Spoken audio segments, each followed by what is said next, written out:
ભાદરવામાં મેઘરાજા ભરપૂર વરસી રહ્યા છે। રાજ્યમાં સાર્વત્રિક અનરાધાર વરસાદ થયો છે અને ગુજરાત પાણી પાણી થયું છે। નદી નાળા પૂર ઉફાણે વહી રહ્યા છે, જળાશયો છલકાઈ રહ્યા છે। સાબરકાંઠાથી ડાંગ સુધી મેઘો સટાસટી બોલાવી રહ્યો છે। પણ રાહતની વાત એ છે કે મોટા ભાગના વિસ્તારમાં મેઘો માપે માપે વરસી રહ્યો છે। મેઘો મુશળધાર, ઉત્તરથી દક્ષિણ અનરાધાર, ગુજરાત બન્યું પાણીદાર। ગુજરાતમાં ફરી એકવાર મેઘાના મંડાણ થયા છે। ઉત્તર ગુજરાત, મધ્ય ગુજરાત અને દક્ષિણ ગુજરાત પર મેઘરાજા ઓળઘોળ છે। ઉત્તરમાં અનરાધાર વરસી રહેલા વરસાદે અનેક વિસ્તારોને પાણી પાણી કરી નાખ્યા। આજે સૌથી વધુ વરસાદ અરવલ્લીમાં જોવા મળ્યો। અરવલ્લીના મોડાસા શહેર અને ગ્રામ્ય પંથકમાં તૂટી પડેલા વરસાદથી રોડ રસ્તા પર વરસાદી નદીઓ વહેતી થઈ। સરડોઈ ડુંગરા પરથી ધસમસતા પાણી ગામમાં ઘૂસ્યા હતા। ટિંટોઈ વિસ્તારમાં પણ હાલ પાણી જ પાણી જોવા મળી રહ્યું છે। અરવલ્લીમાં અવિરત વરસાદથી શામળાજી ભિલોડા હાઈવે પ્રભાવિત થયો। ડોડીસર ડાયવર્ઝન પર પાણી ફરી વળતા વાહનોના પૈડા થંભી ગયા હતા।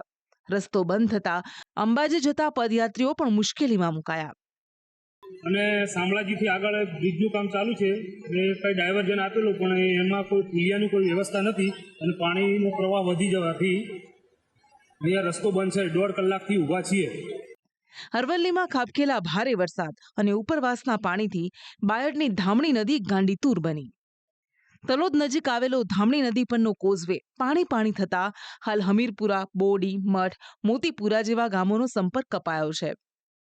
સાબરકાંઠામાં પણ મેઘો ધડબડાટી બોલાવતો જોવા મળ્યો। પોશીનાના લાંબડિયા, કોટડા, દેલવાડામાં ભારે વરસાદ ખાબકતા મુખ્ય બજાર પાણી પાણી થયું। સાબરકાંઠાના ઈડરમાં ભારે વરસાદથી યુજીવીસીએલ કચેરીમાં ઢીંચણસમા પાણી ભરાયા હતા। રસ્તા પરનું પાણી ઓફિસ પરિસરમાં ફરી વળતા કર્મચારીઓ અને લોકો મુશ્કેલીમાં મુકાયા।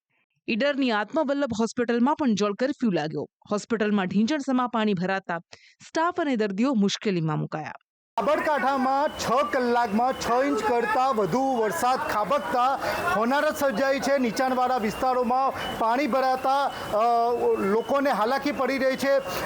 ઈડર હિંમતનગર હાઈવે ઉપર જે આવેલી આત્મવલ્લભ ટ્રસ્ટ હોસ્પિટલ છે તેમાં પાણી ભરાયા છે।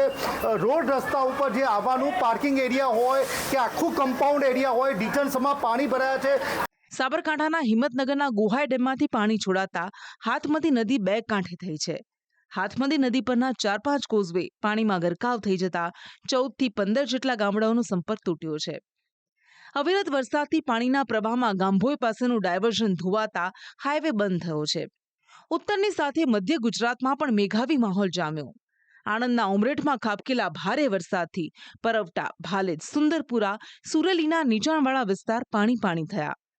ઉમરેઠના થામણા ચોકડી પાસે પણ વરસાદી પાણીનો ભરાવો જોવા મળ્યો। આજે ઉમરેઠમાં ધોધમાર વરસાદ પડવાથી થામા ચોકડીના રસ્તાઓ બતાવવા માંગીશ। કેમેરાના દ્રશ્યોથી પાણીના દ્રશ્યો સર્જાયા છે। નીચાણવાળો વિસ્તાર થામા ચોકડી હોવાથી સવારથી જ લઈને અત્યાર સુધી ધોધમાર વરસાદ પડવાથી નીચાણવાળા વિસ્તારોમાં પાણી ભરાયા છે। પૂર્વના વિસ્તારોમાં ખાબકેલા ભારે વરસાદથી નદીઓમાં પૂર આવ્યા। છોટાઉદેપુરના વાવડી ગામે કોઝવે પર પાણી ફરી વળતા અવરજવર બંધ થઈ।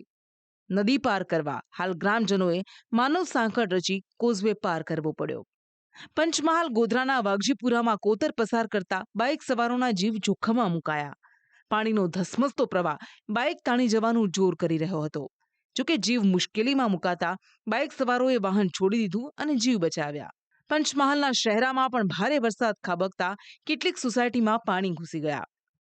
વરસાદી માહોલ જામ્યો છે અને ખાસ કરીને વાત કરીએ તો શહેરમાં ભારે વરસાદ થયો છે, જેને લઈને આપ જે દ્રશ્યો દેખી શકો છો કે એ છે સાંતાક્રુઝ સોસાયટીના। જે સાંતાક્રુઝ સોસાયટીમાં હાલ નીચાણવાળા વિસ્તારોમાં ધીમે ધીમે પાણી ભરાઈ રહ્યા છે। તેના કારણે અહીંના રહીશોમાં ભારે ચિંતિત થઈ ઉઠ્યા છે।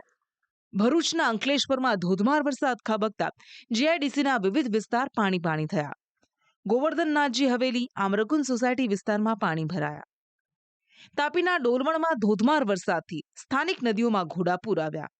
ઓલણ, અંબિકા, ઝાંખરી સહિતની નદીઓ બે કાંઠે વહેતા ગ્રામ્ય વિસ્તારના લો લેવલ કોઝવે પાણીમાં ગરકાવ થયા। સુરત જિલ્લામાં પણ બપોર બાદથી મેઘાએ સટાસટી બોલાવી। બારડોલીની જાબડી ખાડીમાં એક બાઇક ચાલક લો લેવલના કોઝવે પરથી પસાર થતા તણાવા લાગ્યો હતો, જેને સ્થાનિકોએ ભારે જહેમતથી બહાર કાઢ્યો। સુરત માંગરોળની કીમ નદીમાં પાણીની ભારે આવક થતા હાઈ બેરલ બ્રિજ પાણીમાં ગરકાવ થયો. બ્રિજ પર પાણી ભરાતા વાહન ચાલકોએ 10 કિલોમીટરનો ચક્રાવો મારવો પડી રહ્યો છે. દક્ષિણ ગુજરાતમાં ખાબકેલા ભારે વરસાદથી ઉકાઈ ડેમમાં સતત પાણીની આવક વધી રહી છે, જેના કારણે ડેમમાંથી સૂર્યપુત્રી તાપીમાં પાણી છોડાઈ રહ્યું છે. સુરતમાં પડી રહેલા ભારે વરસાદથી માંડવીનો ગોળધા ડેમ ઓવરફ્લો થયો છે. ગોળધા ડેમ ઓવરફ્લો થતા નયનરમ્ય નજારો સામે આવ્યો છે. ડેમ ઓવરફ્લો થતા મોહન વીરા નદીમાં પૂરની સ્થિતિ સર્જાઈ શકે છે.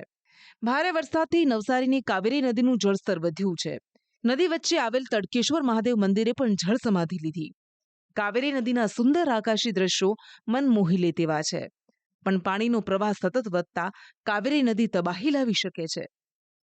કાવેરીનું જળસ્તર વધતા બિલીમોરાનો દેસરા વિસ્તાર જળબંબાકાર બન્યો. નીચાણવાળા દેસરા વિસ્તારમાં પાણી ભરાતા હાલ સ્થાનિકો મુશ્કેલીમાં મુકાયા છે. નવસારી જિલ્લાના ઉપરવાસમાં જે ભારે વરસાદ વરસ્યો છે તેને પગલે કાવેરી અને અંબિકાના જળસ્તરમાં સતત વધારો થઈ રહ્યો છે. ત્યારે સીધા જ દ્રશ્યો હું આપને બતાવવા માંગીશ. આ દ્રશ્યો જે આપ જોઈ રહ્યા છો એ બિલીમોરા શહેરના દેસરા વિસ્તારના છે. દેસરાનો રામજી મંદિર સહિતનો જે વિસ્તાર છે ત્યાં અત્યારે નદીના જળસ્તરમાં વધારો થતાં લોકોના ઘરો સુધી પાણી પહોંચવાની શરૂઆત થઈ છે. આપ દ્રશ્યોમાં જોઈ રહ્યા છો તે પ્રમાણે આ તમામ વિસ્તાર જે છે એ પાણીમાં ગરકાવ થવાની શરૂઆત થઈ છે. લગભગ આ વિસ્તારની અંદર કહી શકાય કે 4 થી 5 ફૂટ જેટલા પાણી ભરાયા છે. ડાંગમાં પણ વરસી રહેલા સાર્વત્રિક વરસાદથી અંબિકા અને ખાપરી નદીમાં ઘોડાપૂર જોવા મળી રહ્યા છે. ગ્રામ્ય વિસ્તારના કોઝવે ડૂબમાં જતા 15થી વધુ ગામો સંપર્ક વિહોણા બન્યા. જોકે રાજ્યભરમાં મેઘાવી માહોલ જામતા નદીઓમાં પૂર આવ્યા છે, જળાશયો ફૂલ થયા છે. ગુજરાતનો જીવાદોરી સમાન નર્મદા ડેમ હાલ 92% સુધી ભરાયો છે. આ સાથે રાજ્યના મોટાભાગના ડેમ છલકાઈ ઉઠ્યા છે. ડેમમાં સારું એવું પાણી જોવા મળતા આ વર્ષે પાણીનો કકળાટ નહીં થાય તેવી આશા બંધાઈ છે. રાજ્યમાં હાલ આ વરસાદી કરંટ 3 સિસ્ટમને કારણે જોવા મળી રહ્યો છે. જોકે આ કરંટ આગામી 7 દિવસ રહે તેવી આગાહી છે. હવામાન વિભાગનું અનુમાન છે કે આગામી 7 દિવસ મધ્યમથી ભારે વરસાદ પડી શકે છે. आज का जो फोरकास्ट है 7 दिन के लिए 29 अगस्त से लेकर 4 सितंबर तक हल्का से मध्यम बरसात रहेगा. राज्य में अनेक स्थानों में दोनों रीजन में गुजरात रीजन और सौराष्ट्र कच्छ दोनों रीजन के लिए ही है. और हेवी रेनफॉल का वार्निंग दिया गया है अगले 7 दिन के लिए गुजरात रीजन के लिए और सौराष्ट्र कच्छ के लिए आज के लिए हेवी रेनफॉल वार्निंग और डे 7 मतलब 4 सितंबर के लिए हेवी रेनफॉल वार्निंग दिया गया है. આમ રાજ્યમાં ફરી એકવાર મેઘાવી માહોલ જામ્યો છે. મેઘો ઉત્તરથી લઈ દક્ષિણ ગુજરાત સુધી ધડબડાટી બોલાવી રહ્યો છે. અવિરત વરસાદથી રાજ્યના નદી નાળામાં પૂર અને જળાશયો ફૂલ જોવા મળી રહ્યા છે. જોકે મેઘો આ સિઝનમાં 90% સુધી વરસી ચૂક્યો છે. જો વરસાદ માપે વરસે છે તો રાહત રહેશે, પણ જો એક ધારો એક જ વિસ્તારમાં તૂટી પડશે તો મુશ્કેલી સર્જાઈ શકે છે. બ્યુરો રિપોર્ટ, સંદેશ ન્યૂઝ.